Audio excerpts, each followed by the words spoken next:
GCPA নেতা বংশীবদন বর্মন কি বলতে চাইছেন 2026-এর বিধানসভা ভোটের মুখে? নির্বাচন মানেই কোচবিহারের রাজবংশী ভোট একটা বড় ফ্যাক্টর। সেক্ষেত্রে কোচবিহারের রাজনৈতিক ময়দানে বংশীবদন বর্মনও একজন বিশেষ গুরুত্বপূর্ণ ফিগার। কড়াকড়ি প্রশ্নের জবাবে মুখোমুখি জিসিপিএর সাধারণ সম্পাদক বংশীবদন বর্মন। 2026 বিধানসভা নির্বাচনের প্রাক মুহূর্তে আমরা মুখোমুখি হয়েছি জিসিপিএ সাধারণ সম্পাদক বংশীবদন বর্মনের সাথে। 2026 বিধানসভা নির্বাচনের আগ মুহূর্তে আমরা তুলে ধরার চেষ্টা করছি চুলচেরা বিশ্লেষণের মধ্য দিয়ে গ্রেটার নেতা বংশীবদন বর্মন কি ভূমিকা নিতে চলেছেন। যেহেতু কোচবিহারের মাটি মানেই রাজবংশী ভোট একটা বড় ফ্যাক্টর, সেক্ষেত্রে রাজবংশীদের মধ্যে রয়েছে বিভিন্ন সংগঠন এবং তার মধ্যে বিশেষ আলোচিত অধ্যায়ের মধ্যেই পড়ে জিসিপিএ নেতা বংশীবদন বর্মন। চুলচেরা বিশ্লেষণের মধ্য দিয়ে উঠে আসবে বংশীবদন বর্মন 2026-এর এই বিধানসভা নির্বাচনে কি ভূমিকা নিতে চলেছেন।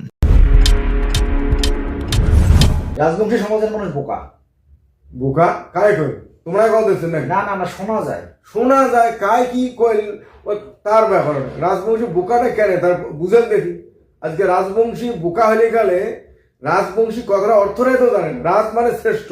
আজকে রাজবংশী যদি আমরা পরম্পরা ট্রেডিশন বিচার করি দেখি, আজকে যে সভ্যতা আদি সভ্যতার মূল আজকে বাংলা গদ্যের যে রূপকার রাজবংশী মহারাজা নরনারায়ণ লেখা একটা চিঠি।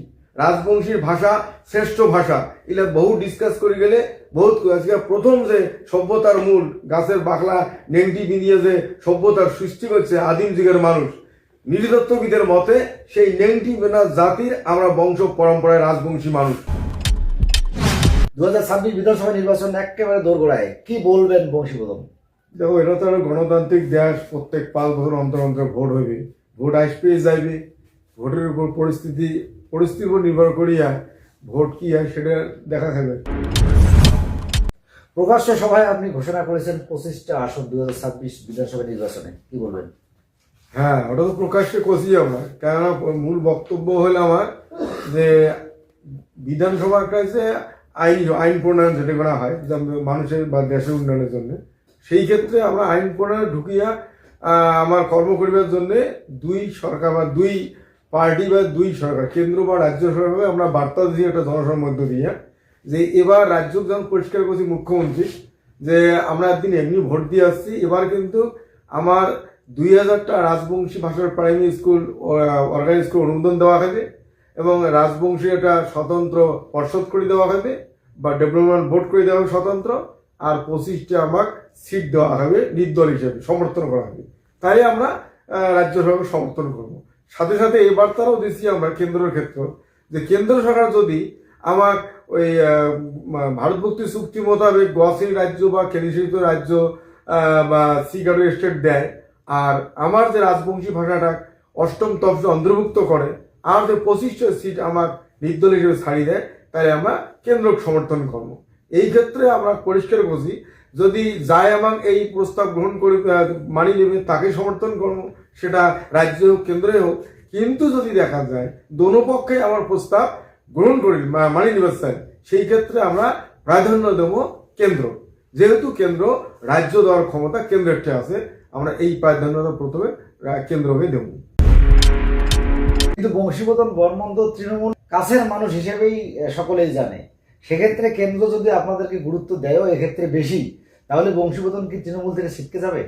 এটা তৃণমূলের কাছের বা দূরের বলি কোনো নয়। আমার আন্দোলনটা শুরু হয়েছে কুচবিহারের ভারতভুক্তি চুক্তি অনুযায়ী কুচবিহারের মানুষের যে সাংবিধানিক অধিকার সেটাই প্রতিষ্ঠিত করা। এই অধিকার প্রতিষ্ঠিত করিবার যে কোনো পলিটিক্যাল পার্টি যদি আমাকে সহায়তার হাত বাড়িয়ে দেয়, আমরা তারই সহায়তা নেওয়ার জন্য প্রস্তুত। যে কারণে মানে যে তৃণমূল সরকার আমরা যে এতদিন সাথেই ছিলাম, এই তৃণমূল সরকারের পক্ষ থেকে কওয়া হয়েছে যে মাননীয় মুখ্যমন্ত্রী নিজে কইছে যে তোমার যে আন্দোলন সেটা চুক্তি মোতাবেক রাজ্যের আন্দোলন, সেটা কেন্দ্রের ব্যাপার, কেন্দ্র রাজ্য দিবি না তার ব্যাপার। এবার সেটা তোমরা আন্দোলন করতে থাকো, আমার আপত্তি নেই, কিন্তু আমরা রাজবংশী মানুষের ভাল করিবার চাই যদি তোমরা আমার সাথত থাকেন। মুখ্যমন্ত্রী এই কথার ভিত্তিতে আমরা এতদিনের সাথত ছিলাম। তার পরিপ্রেক্ষিতে তোমরা আমার রাজবংশী ভাষা একাডেমি করে দিয়েছে, রাজবংশী উন্নয়ন বোর্ড করে দিয়েছে, রাজবংশী ভাষা 200টা প্রাইমারি স্কুল অর্গানিক স্কুল অনুমোদন দিয়েছে, তার জন্য আমরা সাথত ছিলাম। এবার ইয়েতে তো একটা রাজবংশী মানুষের বা জনগোষ্ঠীর সম্পূর্ণ ডেভেলপ হওয়ার সম্ভব নয়, উনি ভাল করে চাইছে জন্য সাথত ছিলাম। এবার ইয়ের থেকে যদি কাম ভালো করে বা সাংবিধানিক অধিকার দেওয়ার জন্য যদি কেন্দ্র আগ্রহী হয়, কেন্দ্রের সাথে থাকতে আমার আপত্তি নেই। বংশীবদন বর্মন 2026 নির্বাচনের প্রাক মুহূর্তে কি একটু বেসুরো? না, সুরে বেশুনে কি আছে? আমার সাংবিধানিক অধিকার, চুক্তি মোতাবেক যে আমার অধিকার প্রতিষ্ঠিত করার জন্য যাই আগে আসবে তাকে আমরা প্রথম আপনজন ভাববো। এটা সুরে বেশুনে কোনো নেই। একটা অভিযোগ বলা চলে যে জিসিপি এর নেতা হিসেবে বংশীবদন বর্মন যেটাই বলুক না কেন, ওর তো কোনো সংগঠনই নেই।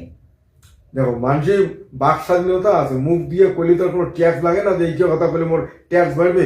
ওই জন্য কবারে ভাই বৃক্ষ তো নাম কি ফলে পড়ি যায়। আজকে আমার সংগঠন আছে কি নাই, আমার যে একটা বা একটা কর্মসূচি হবার লাগছে, সেটা আরো অন্য কোনো আদার্স এমন মাটির মানুষ নিয়ে মেলার সংগঠন ছোট ছোট বানাইছে, তাই কি মুভমেন্ট করছে সেটা মানুষ বিচার করলে কর পাবে যে আমার সংগঠন মানুষ আছে কি নেই।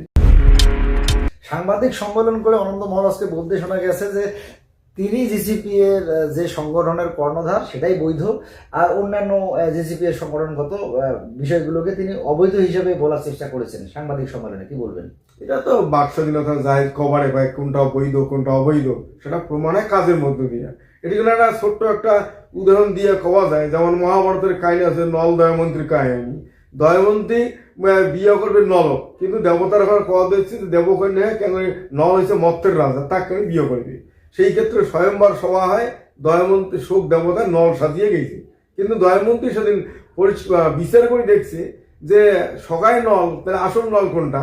তারপরে যখন দেখছে যে না আসল নলের ছেয়া নাই বা শোক দেবতার ছেয়া নাই, কিন্তু যে অরিজিনাল ক্ষিতিয়ত্তেজ মরুদ পঞ্চভূতের শরীর নলরাজ তার ছেয়া পড়ছে, সেই ছেয়াটা দেখিয়া দয়মন্ত্রী কিন্তু নলক নির্বাচন করছে। মোট কথা এটাকার মানুষ বিচার করে দেখবে যে যতগুলো সংগঠন হোক না এখানে গিটারের নামে সঠিক কায়ে কাজ করিবার লাগছে। আজকে 2005 সালে আমরণ অনশন, রেল অবরোধ, 2 দুবার রেল অবরোধ, পদযাত্রা, একটার একটা কর্মসূচির মধ্য দিয়া যেটুকু আদায় হয়েছে মানুষ কর্মের মধ্য দিয়ে বুঝবে কোনটা আসল কোনটা না। রাজবংশী অনেক সংগঠন, অনেক রাজবংশী নেতা, রাজবংশী সমাজের সরল সাদাসিধে মানুষগুলো কি কিছুটা বিভ্রান্তির মুখে? কি বলবেন বংশীবদন? হ্যাঁ, কোনো কোনো ক্ষেত্র দেখা যায় যে হয়তো এক একজন এক একটা কদ হচ্ছে, বিভ্রান্তর একটা সময় ছিল, কিন্তু আজকে আমরা মানে বিশ্বস্ত বা মানে এতটা আত্মবিশ্বাসী আমরা যে এই টাকার রাজবংশী মানুষের যে সরলতার সুযোগ নিয়ে বিভ্রান্ত করার চেষ্টা হয়েছে বিভিন্ন পলিটিক্যাল পার্টি, সেই জাত কিন্তু আজকে রাজবংশী মানুষই নাই। অনেকটা সচেতন হয়েছে যে আমরা রাজবংশী, আমার আলাদা অস্তিত্ব আছে, আলাদা ভাষা কিছু সংস্কৃতি আছে, এটা কিন্তু আমরা বুঝবার পাচ্ছি। এই জায়গায় রাজবংশী মানুষ এটাই আমার সার্থক। রাজ্য সরকার, তৃণমূল সরকার রাজবংশীদের উন্নয়নে অনেক কিছু করেছে বলে সরকারের পক্ষ থেকে, তৃণমূলের পক্ষ থেকে দাবি করা হয়। কি বলবে বংশীবদন? অনেক কিছু করছি আমরা কভারে ভাই, কিন্তু অনেক কিছু করে নেই আমার বিচারে। যেটুকু করছে, যেমন রাজবংশী ভাষা একাডেমি বা আমার রাজবংশী স্কুল করে দিয়ে উন্নয়ন বোর্ড করেছে, ইয়াতে একটা রাজবংশী জনজাতির জনগোষ্ঠীর স্বয়ং সম্পূর্ণ ডেভেলপ হওয়া সম্ভব নয়। সবচেয়ে বড় ব্যাপারটা হয়েছে যে যতক্ষণ পর্যন্ত এই রাজবংশী মানুষ শাসনের ক্ষেত্রে বা শাসন করার ক্ষেত্রে যোগ্যতা বা মূল্য দেওয়া না হবে, ততক্ষণ অর্থাৎ মোট কথা রাজবংশী মানুষের ভাল রাজবংশী করির পাইবে, এই জায়গা যতক্ষণ যাওয়া না যাবে, যায় দিবেন না পাইবে, ততক্ষণ পর্যন্ত রাজবংশী মানুষের ভালো হওয়ার সম্ভব নয়। ভারত ভুক্তির চুক্তির দাবিতে এই ভূমিপুত্রদের যে দীর্ঘদিনের আন্দোলন, অনেক তকমা, তারপরে এখন বর্তমান সময়ে দাঁড়িয়ে কি মনে করছেন বংশীবদন? কি পেলেন আপনারা? ভারত ভক্তি চুক্তি কথাটা খুব গুরুত্বপূর্ণ কথা কুচবিহারের মানুষের। আমরা যখন শুরু করছি এই আন্দোলনটা চুক্তি নিয়ে, তখন বামফ্রন্ট পিরিয়ড এই চুক্তির কোনো গুরুত্ব দেওয়া হয়নি, চুক্তির কথা কান জানে নেই। আমরা বিভিন্ন নথিপত্র এগ্রিমেন্ট ঘুমটি ভিড় করিয়া জনসম্মুখে তুলতে ধরে আজকের যে অবস্থাটা, আজকে সর্বস্তরে জানে যে কুচবিহার রাজ্যের একটা ভারত ভক্তি চুক্তি আছে। যে চুক্তিটার একটা প্রমাণ 2005 সালে যে আমরা আন্দোলন অনশন করছি, তখন যে কুচবিহারের জেলা শাসক ছিল রবীন্দ্র সিং, পরিষ্কার সাংবাদিক সম্মেলন করিয়া কইছে যে কুচবিহার রাজ্যের ভারত ভক্তি চুক্তির কাগজ আছে, কিন্তু এটা জেলা কোন দিন হইল সেই কাগজটা আমারটাই নাই। এই যে চুক্তির বিষয়টা আজকে স্টাবলিশড, যে একটা চুক্তি আছে বা হইছে, সে কার্যকরী হোক বা না হোক, এটাই আমার প্লাস পয়েন্ট। আজকে সর্বস্তরে যারা রাজ্য কেন্দ্র যে কুচবিহার রাজ্যে ভারত ভক্তি একটা চুক্তি একটা আছে, এটাই আমার প্লাস পয়েন্ট। দিনহাটার প্রকাশ্য সভামঞ্চে আপনাকে বলতে শোনা গেছে, ক্ষোভ প্রকাশ করতে দেখা গেছে উত্তরবঙ্গ উন্নয়ন মন্ত্রী উদয়ন গুহ থেকে শুরু করে তৃণমূল সরকারের বিরুদ্ধে কিংবা রাজ্য সরকারের বিরুদ্ধে, কি বলবেন? দেখো, ক্ষোভে আমার কিছুই নেই, যেটা হক কথা ঠক ঠক কই, ন্যায্য কথা কই আমরা। সেই যে বিশেষ করিয়া মন্ত্রী উদ্যানগুলোর বিরুদ্ধে যে কথাটা কছি, ইমে নিজে যে যারা কথা কইছে আমার রাজবংশী স্কুলের বিল্ডিং করে দেওয়ার কথা কইছে, উমে নিজে কইছে যে বংশী ভাই তোমার রাজবংশী স্কুল কয়টা আছে লিস্ট দাও, আমার বিল্ডিং করে দেই। তারপরে কিছুদিন পরে কইলে না ওটা মুই করিবেন না, ওটা শিক্ষা দপ্তর করবি। আমার বক্তব্য, তুই যে নাই করিস তো আমাকে কলুকে লোভ দেখালুকে, এই কথাগুলো কছি।